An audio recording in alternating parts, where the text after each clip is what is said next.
This is the web transmission service of the Royal Canadian Military Institute.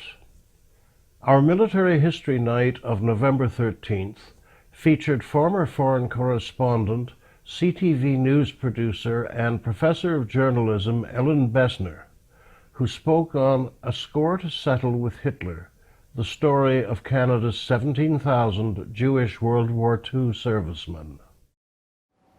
So now, ladies and gentlemen, without further ado, a warm welcome, and Ellin, the floor is yours.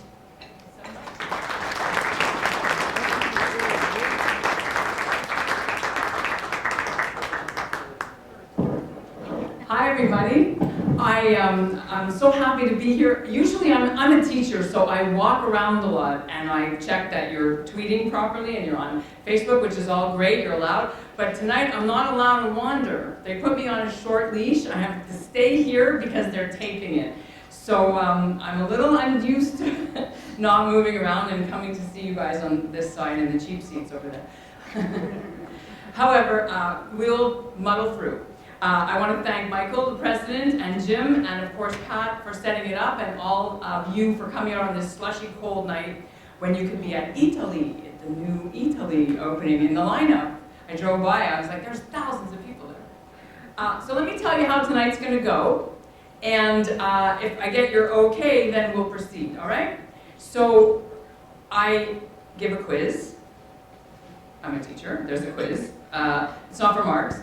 I would like to make sure everyone has one of these Veterans Affairs Canada newspapers, which you all paid for in your taxes. If not, there's some up the front, because I'm going to ask you to find something in there as part of the presentation. And you can keep them, of course, since your tax dollars paid for them. And I'll explain what they are in another minute. And as well, after the presentation, I really would like to hear your stories. I know one of your friends tonight has brought his father's paybook and some of his father's military artifacts, which I think is amazing. I'm so happy to have met you. And so let's hear from you. You guys have better stories than me, and you should be up here, not me. So is that all right? That's what we'll do. We'll open it up for questions and comments. Good? Good to go? All right. So before we get started, I want to ask a question. And I'm sure there'll be lots of hands up here. Is there anyone in the audience who is a veteran? Could you please show with your hands of any conflict?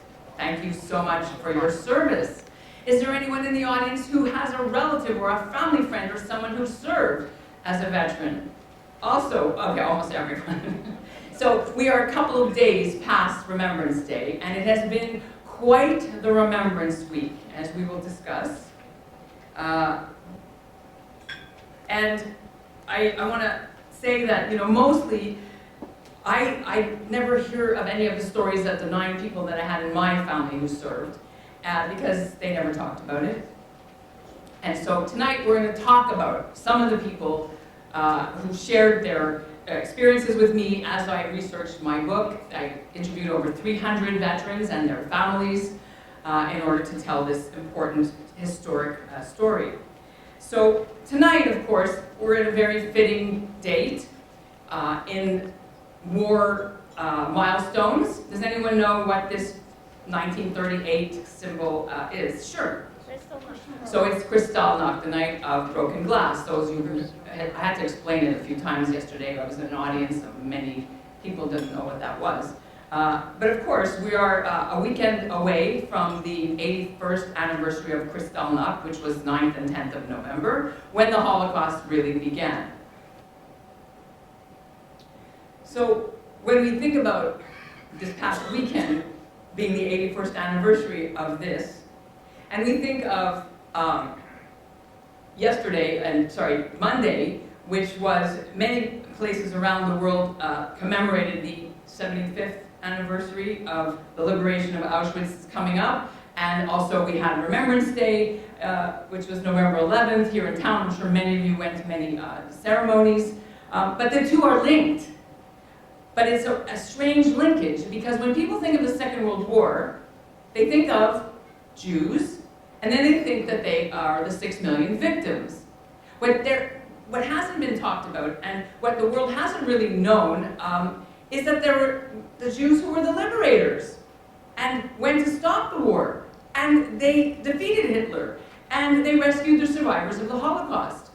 And until now, the contribution of Canada's Jewish community to this amazing milestone weekend has not been covered.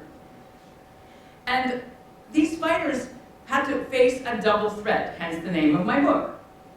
And you'll love this because I actually owe it to Mackenzie King, who coined the phrase in an old historical document, which I can show you later. He's the one that inspired me to write this, which was that not only were the Canadians of Jewish faith fighting for king and for country and for patriotism and for loyalty, and because they were very grateful to Canada for accepting their families as a safe haven after the 1880 pogroms of the Russian regime, including my whole family, who got to come here and live in the Golden Medina, the safe country.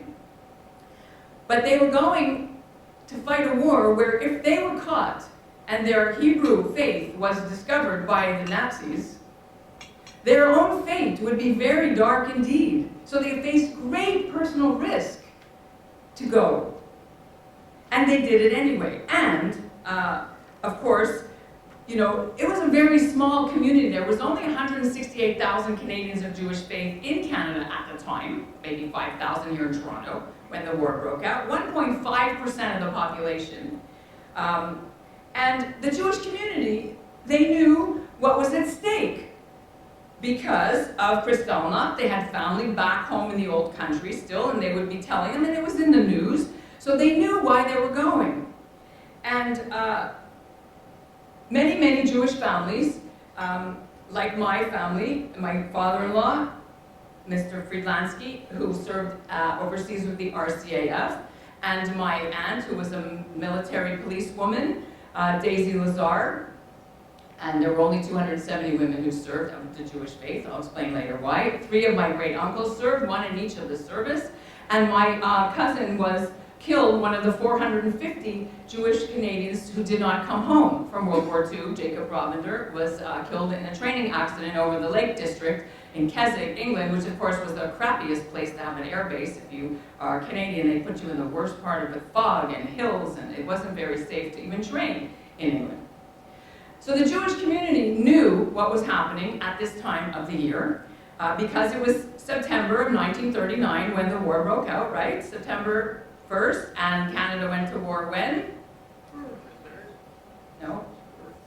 Canada went to war on September 10th, officially. They didn't have Twitter in those days, so they had to wait till the newspapers published it. But there was a reason Canada went to war 10 days later than the rest of the Allies. Do you know why?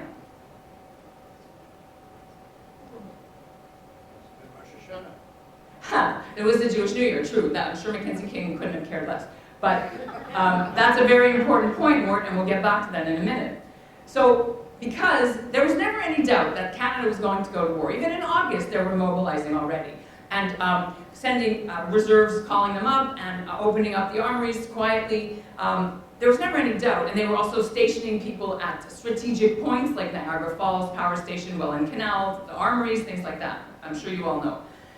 But Canada was still part of the British Commonwealth, but yet trying to be independent, right? So Mackenzie King said, we're going to have a robust discussion in the House of Commons ourselves, and we're going to decide when we go to war.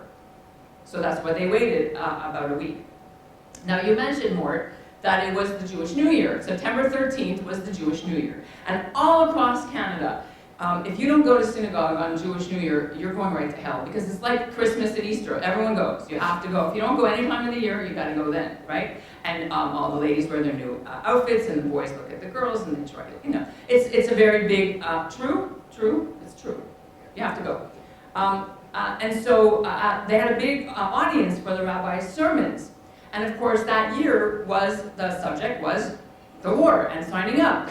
And the rabbis were telling the community that Britain's fight is our fight. And the Globe and Mail covered the sermons by the various rabbis here in Toronto and in Hamilton. And that's big news, getting a sermon covered.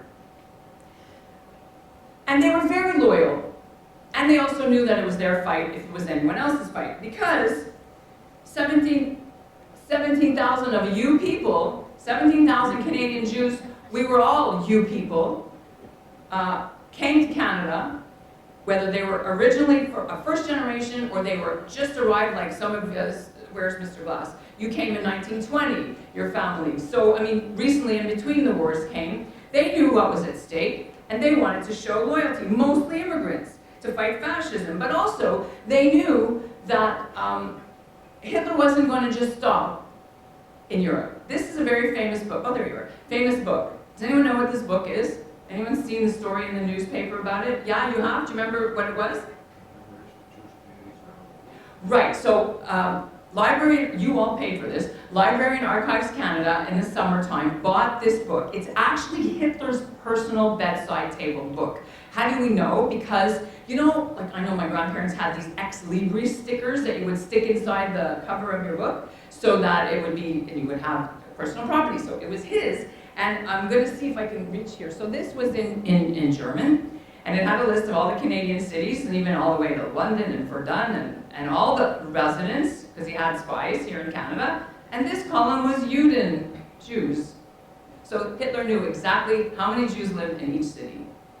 So when that was known, folks like Rabbi David Monson, who became one of the first Jewish chaplains, who probably married everyone who was Jewish in Toronto, he was called the People's Rabbi, and he went overseas. He would go around to, we're not too far from there, the Brunswick Street YMHA, the Y, the Jewish Y, and all different schools, including Harvard Collegiate and places, and tell the people this: if the Christians lose the war, they will become slaves. If the Jews lose the war, they will become soap, referring to the alleged policy, we don't know, of burning the bodies and turning them into soap.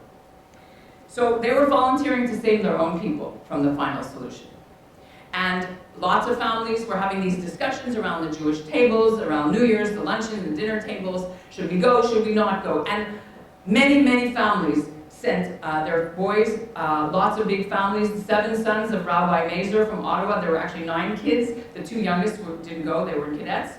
And then in Kamsack, Saskatchewan, 5 boys from that family of the Alfmans served.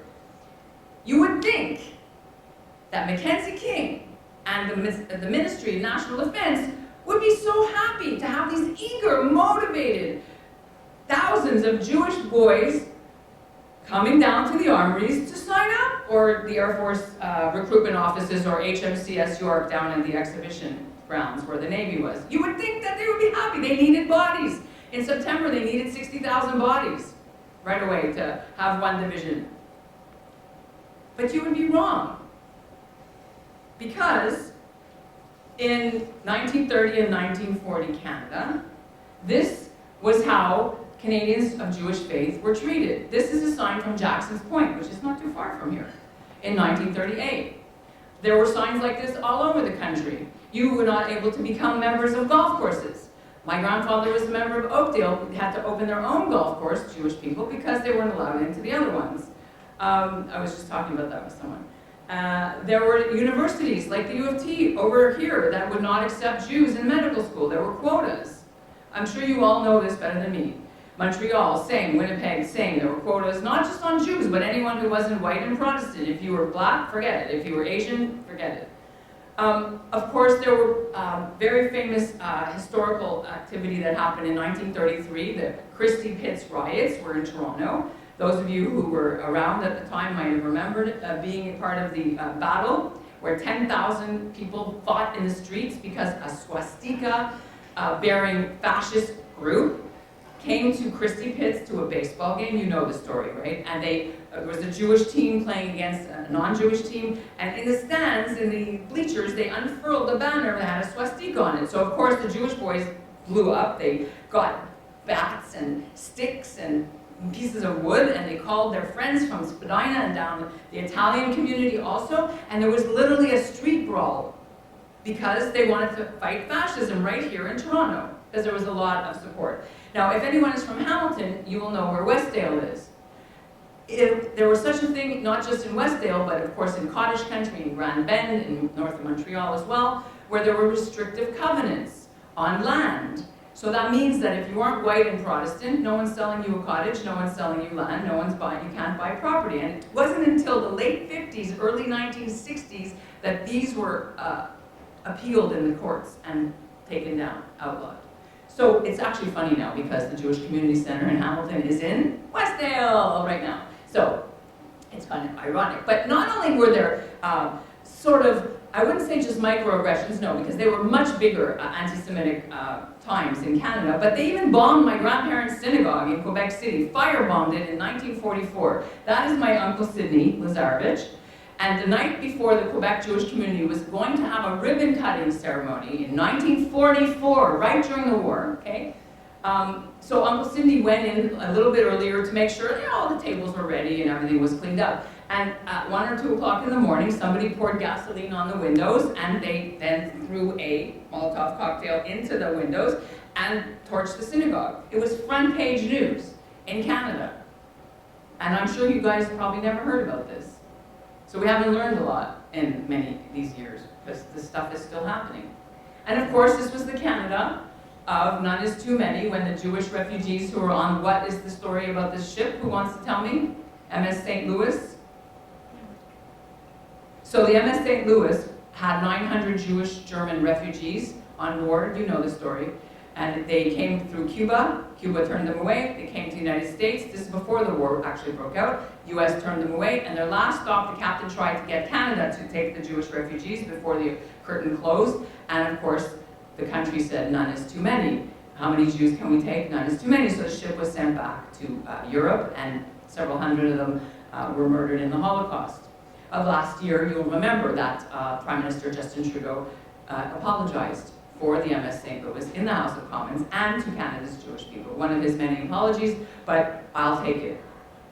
Everyone's chuckling, but for the people who were the descendants of this ship, and for the Jewish people, words are a little bit enough, even though it's very late, and very thousands and thousands of families did not make it, but it's helpful.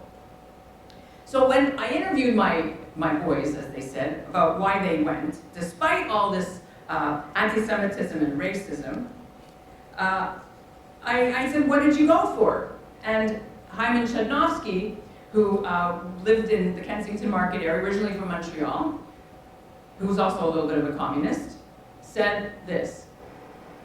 Our hate, I had double, triple reason to hate the Germans.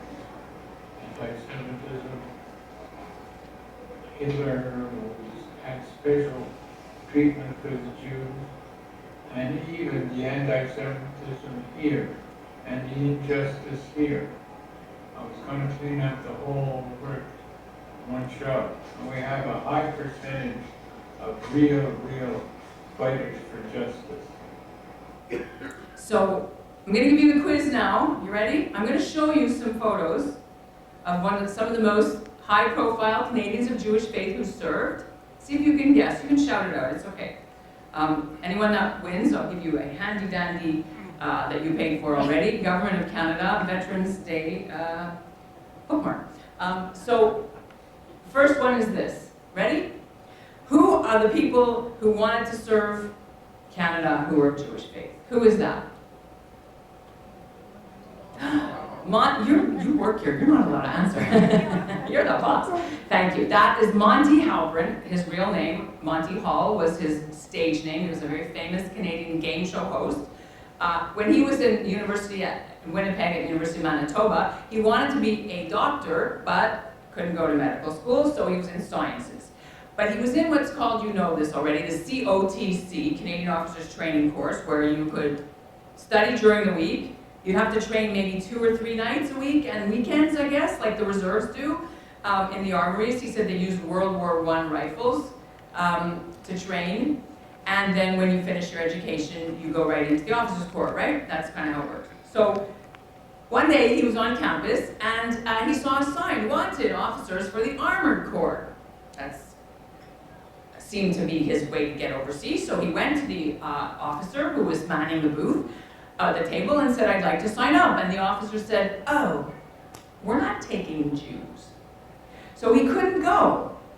What units do you think he ended up serving with? Okay, I'll let you answer. Pat, did you want to? Oh, you didn't? Anyone want to guess? Okay, the entertainment units, because he wanted to go overseas and he couldn't, like these guys did. Who's that? Wayne and Shuster. So he was very upset, and he told me to the end of his life that he couldn't go overseas, but these guys did. Now, Wayne and Shuster were famous Canadian Jewish comedians from this area. They were at U of T studying English. I know you had a presentation about this recently, or someone talked about it here.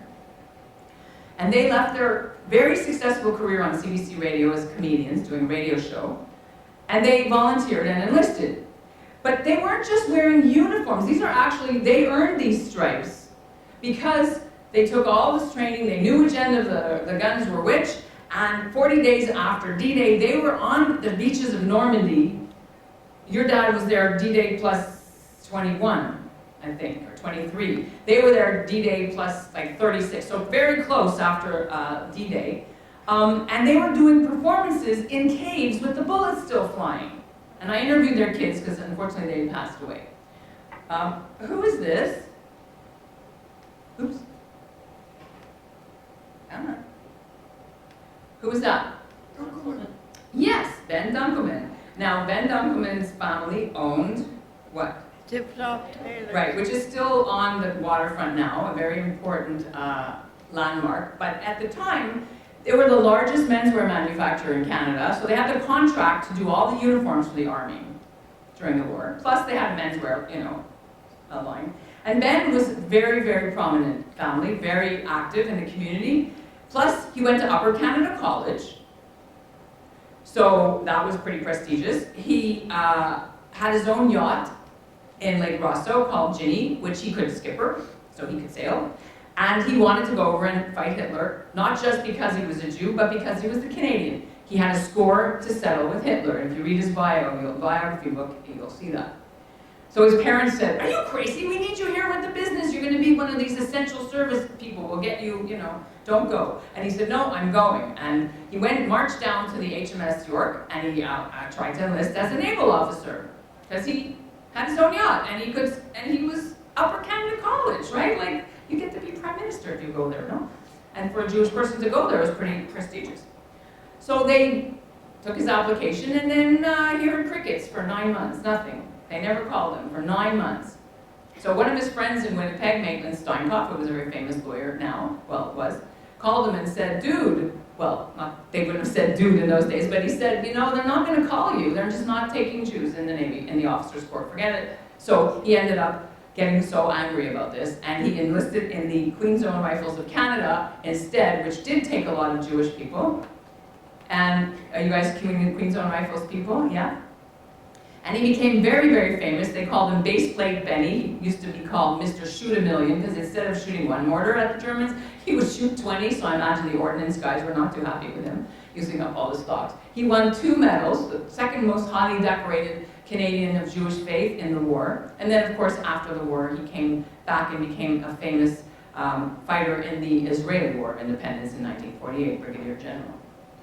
When he got to England, and he got the mumps on board the troop ship, so he had to go to the hospital first. And he was lying in the hospital bed, recuperating, and the news was on the radio. And one of the guys in another ward, who he overheard saying, "You know what? We should bring Hitler back to Toronto." And Benny almost killed him, jumped out of his bed, and you read the story in my book. Who's that? All right, Ed Mirvish, owner of Honorstead. He didn't go because he was too old, but his younger and much more handsome brother, Robert, wanted to be in the Navy. Remember what I told you? Nishka Navy, no. So he went to the United States to join the U.S. Merchant Marine and served with gallantry, and then wrote 15 books about it and became a very famous playwright. Who is this? Croll? Yes! Wow! Who said that? No one ever gets it. Senator David Croll, first Jewish senator in Canada, former 2-time mayor of Windsor. Why? His daughter gave me a picture of him doing basic training in his underarms. I'm sure he may you rest in peace. But that's what they wore, kilts in Windsor. Somebody here's from Windsor. one of your fellows was telling me, and the Essex Scottish was not taking Jews. Because Colonel Weigel was the commanding officer and lost the election to Senator Croll. So he wasn't taking Jewish boys. And Senator Croll, Mayor Croll, called up the Windsor newspaper and said, send a photographer down and I'm going to enlist. Now, he's old, is he not? To be in the infantry. They were a rifle unit, were they not? Essex Scottish? So, but he went anyway, and he signed up as a buck private. And I say buck because it was $1.30 a day for a buck private. And his wife said to him, like, we have 3 daughters. Are you crazy? Out of your mind? You're giving up your job as mayor and you're going to earn $1.30 a day? What is wrong with you? But he wanted to show Canada that the Jewish community was pulling its weight on the pointy end of the stick, not just content to stay home with like a safe desk job. And also, he said serving in the country's army was no greater honor for him than doing that. Who's that? You'll never guess. It's not Fonzie. You'll never guess this. Should I sing? I'll sing. Where do I begin to tell a story of how great a love can be? Director Arthur Hiller of Love Story, Hollywood. He was a navigator from Edmonton. He was an immigrant with his parents from to Canada. So they were you people, as Don Cherry said. They started a Yiddish theater in Edmonton. And he served 3 years as a navigator. Does look like Fonzie a little bit, eh? If you guys know who Fonzie was. These people you probably will know. Very famous. Where are they, first of all? They're in England on leave, right? Yeah, in London. But who are, especially the guy on the left, you know? Okay, this is Barney Danson, who was Minister of National Defense, and his best friend, Freddie Harris. Dr. Harris was his dad. Freddie was the first Jewish man killed June 6, 1944, off Benny-sur-Mer, Corsay-sur-Mer. He was a sergeant in one of the landing craft. And that's Freddie, and was his best friend. So let's do some numbers now. Let's do some math, okay? This is how many, if you guys are into math. 10,000 were in the Army, nearly 6,000 were in the Air Force, and that's a lot, actually. 2.6% of the Jewish people who served were in the Air Force, which is more than we would expect. But, as anyone whose family served in the Air Force at the time will tell you, they were looking for people with an education who were good in math, physics, trigonometry, so they could be navigators. And they weren't too keen on having you as a pilot because of anti-Semitism, but they would usually siphon you off to be a navigator. There were lots of Jewish pilots, and I'll talk about that soon, but a lot in the air, because they were the creme de la creme. And also, don't forget, Air Force was 100% volunteer. Navy, remember I told you, barely anyone? This is why. They only have like 590 that served. And some were in the other forces, the Americans, the Brits. And then if we had 168,000 Canadians of Jewish faith at wartime, and 16,800 served, that's a lot, eh? That's like 10%. Now, we're not talking about babies and bubbies, we're talking about eligible Jewish men between 18 and 40. So it's about 39 to 40% of all eligible Jewish men served, which is exactly the same percentage as non-Jewish Canadians. We just had a way harder time. And were at greater personal risk and had to overcome tons of obstacles, not just from the Nazis, but from right here in Canada and in the Army itself, from the men wearing the same uniforms as they were, fighting the common enemy. Another 2,000 that we know of did not put down their religions on their attestation papers. Now, I know your dad has it in his pay book, so therefore he did. But you had to carry that pay book wherever you went. So if you got caught.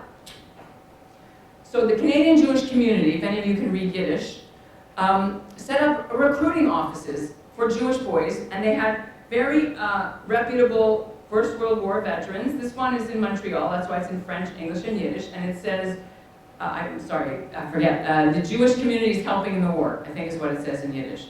Because they helped them figure out which regiments were taking and how to go through your interviews. Because once you got to the interview stage, this is an attestation paper from Samuel Rogo from Peterborough, who put down the word Hebrew, see? Once you got there, it went on your dog tags, and it also went in your pay book. There's another pay book. So a lot of Jewish people had a lot of trouble which is why Moishe Kozawatsky, who was a communist leader, union worker for the steel workers in Toronto and organized lots of important strikes in the 30s, he signed up as Dick Steele, changed his name. Steele for Stalin. Yeah. Then Alex Valenson, who was born in Hamilton. He wasn't the U people. He graduated from Westdale Collegiate. He was a very strapping, athletic high school graduate. He wanted to join the RCAF. So when he was in the interview, and I've seen thousands of these interview sheets, and only the Jewish ones have this. First, they write down Hebrew. I've never seen anyone COE or Church of England or any of that stuff, never.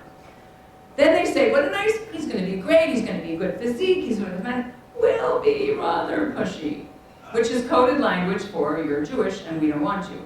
If you put that down now on your labor, human rights, you'd be fired as an interviewer if you did that. It's totally against labor law. And then polite, and then rather rough due to background. Well, his father was the publisher of a newspaper in Hamilton, spoke 7 languages. His brother was already serving as a doctor overseas in the war, so I don't know what the rough would be, but anyway, that's what he had to face. Now, if you were a woman and you enlisted, in 1941, Canadian government allowed women to enlist.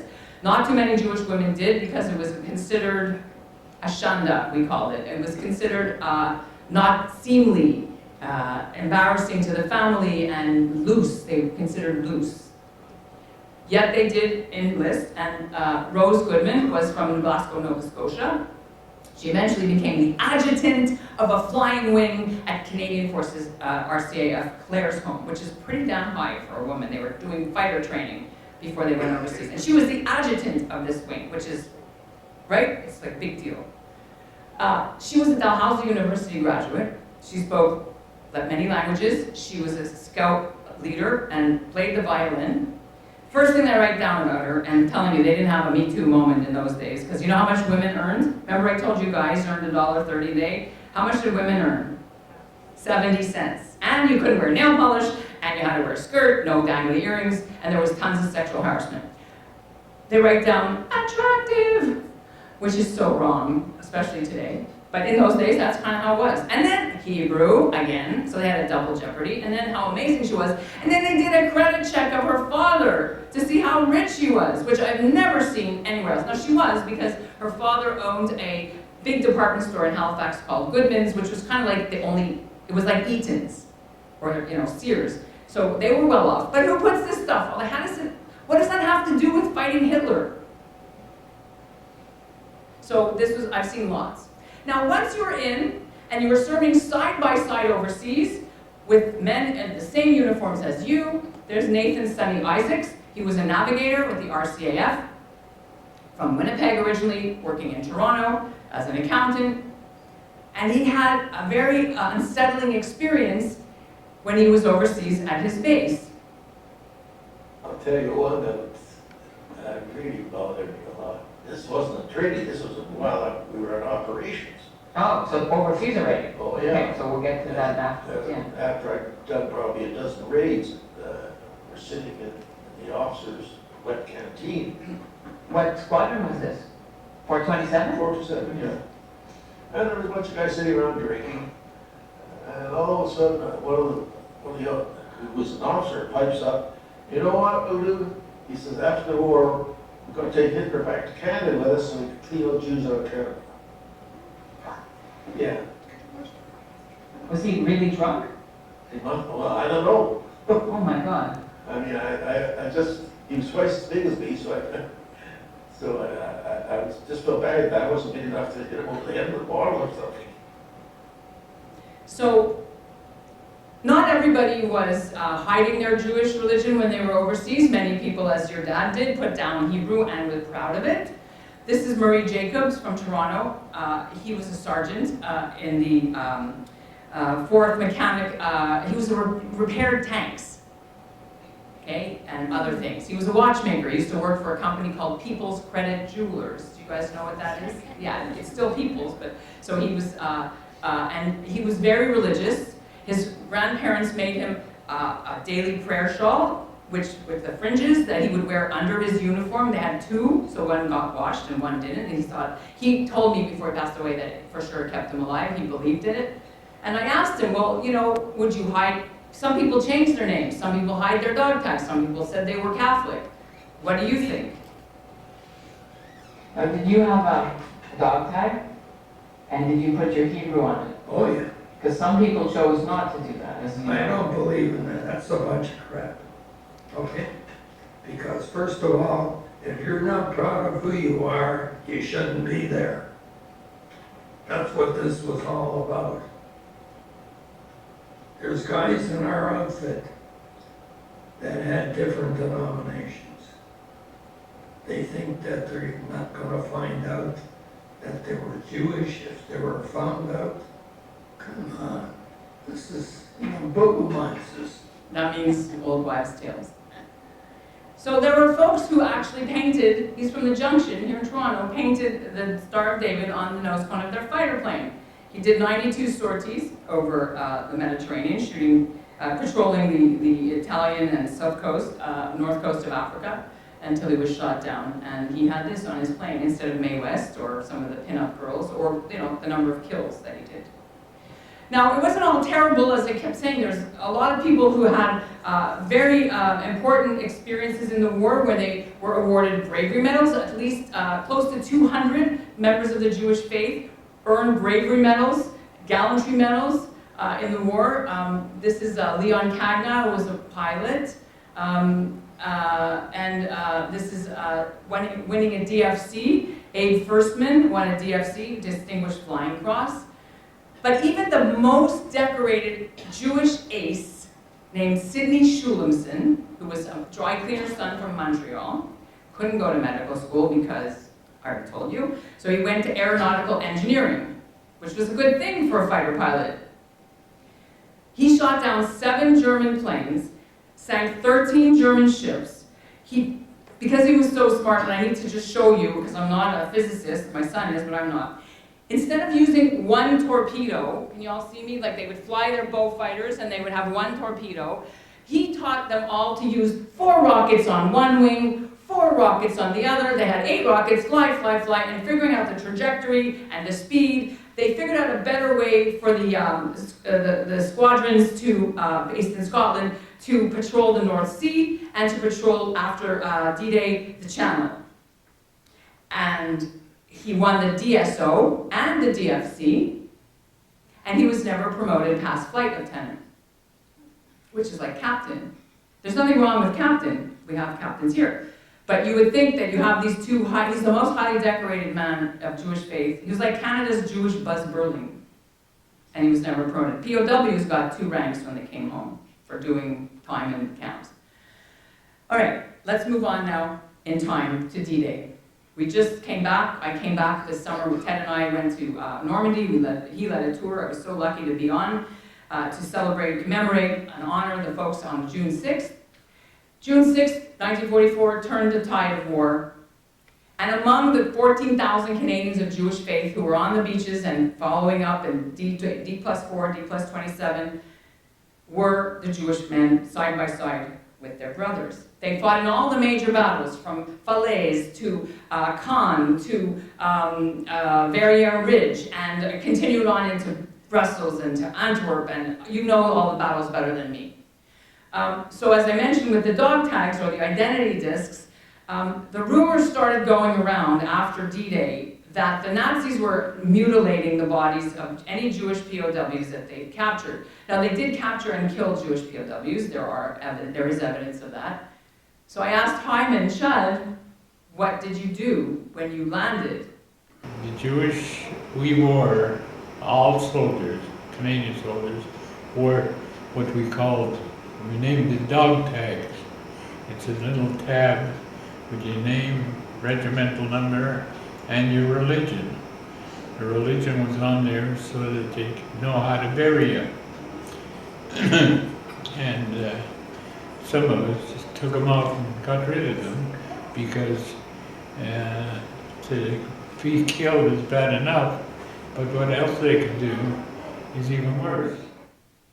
So when we got closer to the German border and at the Rhine. You might see, I'm going to show you with my, Hy is in this picture. He is right there. That's Hyman Chud, okay? And this is a very famous photo of Rabbi Samuel Cass, who was a chaplain, decided just before the Canadians in March 1945 crossed the Rhine, or this way I guess, into and marched for Berlin. They never, of course, were allowed to go. He said, we're going to have a Jewish service right here on German soil, the first one since the war. And he asked his friend, his flock, his boys, to get 10 men. You need what's called a minyan, 10 men in order to have an official Jewish service. Now you can have women too. And the Canadian Army thought that was so amazing, they sent cameras. So I'm going to play you this little clip, which you can watch on the Canadian War Amps videos if you see them, of the first Jewish service on German soil during the war. And Hyman told me that this was the highlight of his war, that it was a big middle finger to Hitler. See if you can figure the two things in this upcoming clip that just don't sound right. Canadian troops of Jewish persuasion marched to a special service. It is the first Jewish church parade to be held on German soil since its capture. Men from all parts of the Dominion gather to worship. The service is conducted by Padre Samuel Cass of Montreal and Vancouver. Only 1.5% of the Dominion's population is Jewish. There are upwards of 10,000 Jews in the Canadian Army alone. Pretty amazing, isn't it? Okay, what are the two words? What are you going to explain to them, right? Jewish church parade. Okay, whatever. It's still amazing. I still get goosebumps. So as we're coming towards the end of the war, and we're coming towards the camps that the Canadians liberated, and among the liberators were Jewish Canadians who were liberating. This is Westerbork, where Anne Frank was interned before she was in Belsen. They started to see the true fate of Europe's Jewry face to face, because before they had not seen it. And they went to Camp Vught, which is in Dutch territory near Arnhem, which I don't know if you knew that there is an actual death camp in southern Holland. I was there a couple of summers ago with my son with the crematorium for the southern Dutch Jews. And they got very angry when they saw what happened. And then when they arrived at Bergen-Belsen, 3 weeks after Anne Frank had died, Jacob Markovitch from Montreal was with them at Bergen-Belsen when they liberated Bergen-Belsen in April of 1945. Jacob was a plumber, 19 years old, with the Régiment de la Chaudière, the only Jewish boy and the only Anglo with the regiment. And what Jacob Markovitch did should have a medal, because he is there on the right with the gun. There is a British officer at the top of the screen, looks like Monty, see that? But it's not. And on the left is Joseph Kramer, the Beast of Belsen, the commandant. Now, anyone who knows what a commandant's uniform looks like, what is wrong with this picture? What's wrong with his uniform? Well, it doesn't have braids, and it doesn't have medals and insignia. He's the commandant. He got his training at Auschwitz, and then they promoted him and said, you run Bergen-Belsen. And Jacob Markovitch, when he found out that this guy was trying to escape by putting on a private uniform, he wanted to kill him, because he was so angry at what he saw. Because Canadians of Jewish faith were at Belsen. This is taken by a Jewish photographer with the RCAF, literally the day they got there with the bodies. This is Mo Rezin from Montreal, an RCAF reconnaissance photographer as well. Luckily, we had a lot of Jewish photographers, and so we have pictures of Belsen, and he was taking the addresses of the survivors because there was no mail those days, and he would write to their families to say they had survived. So Jacob Markovitch, he wanted to kill him, but the British said to him, don't take him, don't shoot him, take him for war crimes trials, which is what happened, and in December of 45, he was hung. So it's coming up to the anniversary. He never talked about it to his children. He never talked about what he did. As we commemorate Kristallnacht, as we commemorate November 11th, Don Cherry was kind of right. His words were offensive, his words were racist, but he was right. It's not enough to passively remember the sacrifice of not just the 6 million Jews who were killed, but the 44,000 Canadians, including 450 Jewish ones, who didn't come home. It's not enough to click on Facebook and put a digital copy, although that's okay. You have to do active remembrance, and that's every day. It's not just once a year. And it could mean things like, and I know you do, you educate, you teach, so I'm not talking to you guys as if you have to do more, but you can make a donation to the Poppy Fund because they help veterans with PTSD. And most of your family who didn't talk about it, for sure they had PTSD. We just didn't know about it in those days. You could go down to Sunnybrook and visit a veteran. I have postcards on my table, which you can have. They're free, where you can write postcards for peace and write somebody who's currently serving. There's an address on the website of Veterans Affairs, Google Postcards for Peace. Thank them for their service. And you can do what I do when I travel, is I go to the graves of fallen soldiers, and I visit them, and I thank them. And I say Jewish prayers if they're Jewish, but I also look at the other ones. Of course, Benny Stormare has, you've all been there, 2,000 graves. It's haunting. So they shouldn't have died in vain, and we need to do more. And especially, we need to do what my dear friend Max Eisen says, a Holocaust survivor, which is, don't be a bystander, be an upstander. Thank you.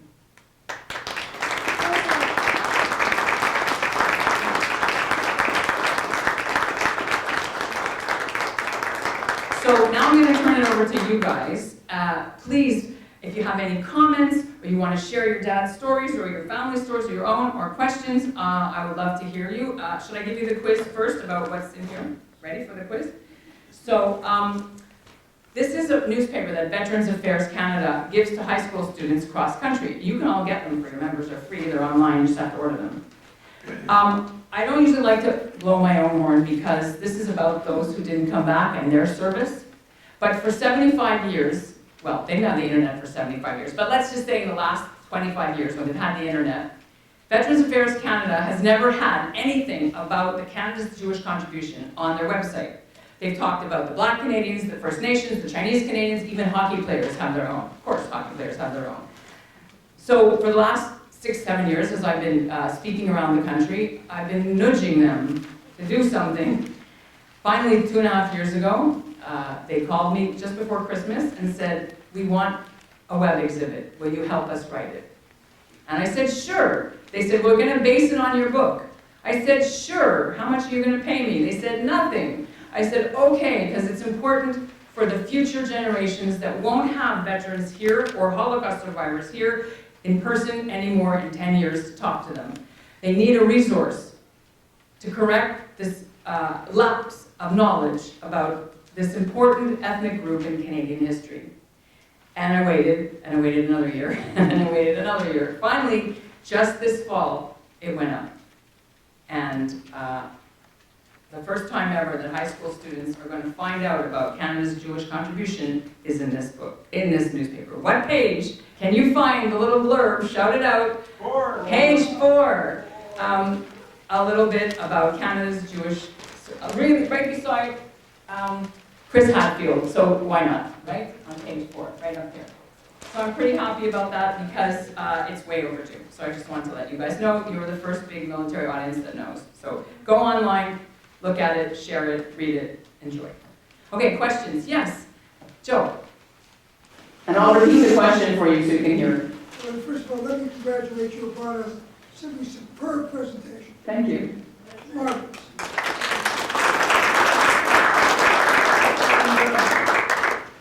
I want to share with the people here something that came on the screen. And that is my great-aunt's son, Sam Rogo, that you showed. I was in Peterborough yesterday with his family. Let me show you. And, I was there on the Remembrance Day in November 1945, visiting my great-aunt and uncle, and the photograph that you showed, so I have a personal connection to the photographs that you showed as well. You know, he got 98% on his courses in flight school. And he stayed home in Canada, right, as a pilot trainer because they wouldn't let him go overseas because he was too good. And he was killed in an accident. It was a shame. I mean, it's all a shame, but 98%, he was their top His first cousin, Teddy Hoffman, Yes. Flight Lieutenant Teddy Hoffman, his first cousin, stood first in his class in medicine in 1940, first in the class. And he could have had an easy war in one of the hospitals, He wanted to be a pilot, and he was shot down over Bavaria in 1945. And then there's one other personal memory I want to share with you, which all Canadians can take joy in this little tale. The Ruhr Valley Dams are known to us through the Dam Busters and the movie and the music And Ted's and the book. fact. My grandfather's nephew, Seymour Garshowitz, was the chief lead navigator Pathfinder, yeah. in that, and he was shot down within 10 minutes of arriving at. What he did was this. He said, I will gladly be the navigator, and he was the best in the Commonwealth, the best in the Americans, so he looked for the best he could find. But we have to have a flight, Canadian markings, and every plane in that flight had Canadian markings, and every person on board was a Canadian. Not a well-known fact about the Dam Busters. No. In the Ted movie, talked about it in his in the book. movie, Garshowitz is portrayed by a person called Gary Garson. And that's why I wanted personal stories, my own memories. Thank you so much for sharing those important. They're in my book. All of it's in my book. Any other questions or comments? Sure, hi. Hi. Any reasons or theories why there were so many fewer Jews joining the Navy than the Army? Yes, 100%.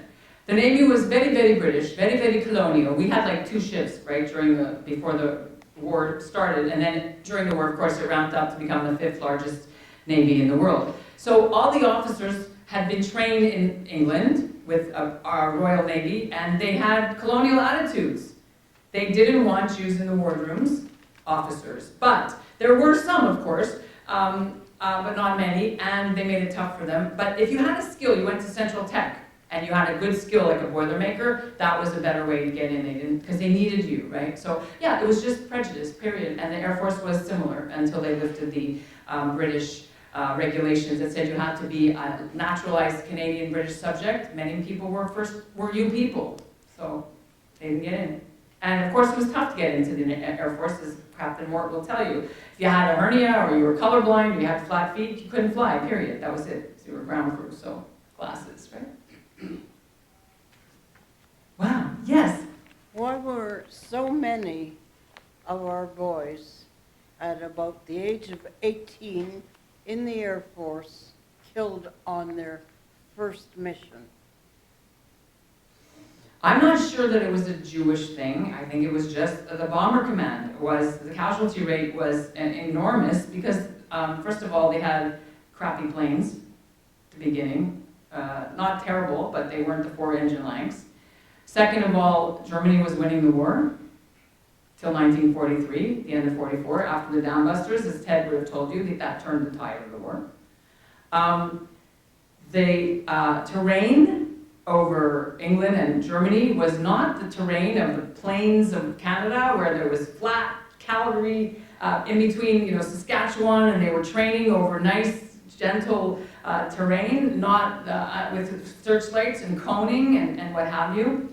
And there were mechanical problems as well. So, yeah, it was a very dangerous, if you could, like as our friend Nathan Isaac said, he chose to be in the Air Force, so he wouldn't have to sleep in the mud in the slit trenches, but you had to survive being flying over bomber country for every night or every second night. So, I mean, it's a trade-off. You get your own bed, but you may not come home most of the time.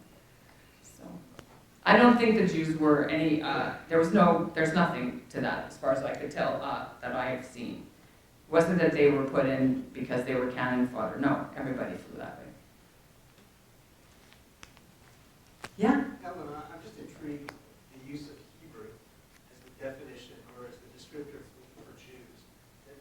What's the rationale for that? No, it was just the way the census was in those days. There's no prejudice, right? It was just how it was. That's how they were called. They were called girls too instead of corporal, but that's how it was. Well, that was an amazing interactive presentation. You guys told great stories and asked great questions. I'm so honored to have been here. Thank you for including me. And if you want to speak one-on-one without the microphones, I'll be over here. Thanks so much.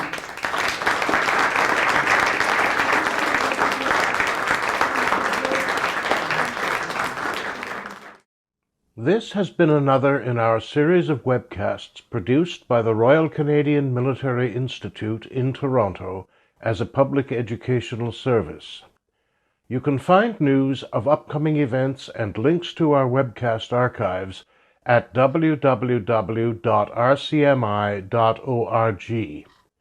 On behalf of the RCMI, this is Eric Morse saying goodbye for now, and thank you for joining us.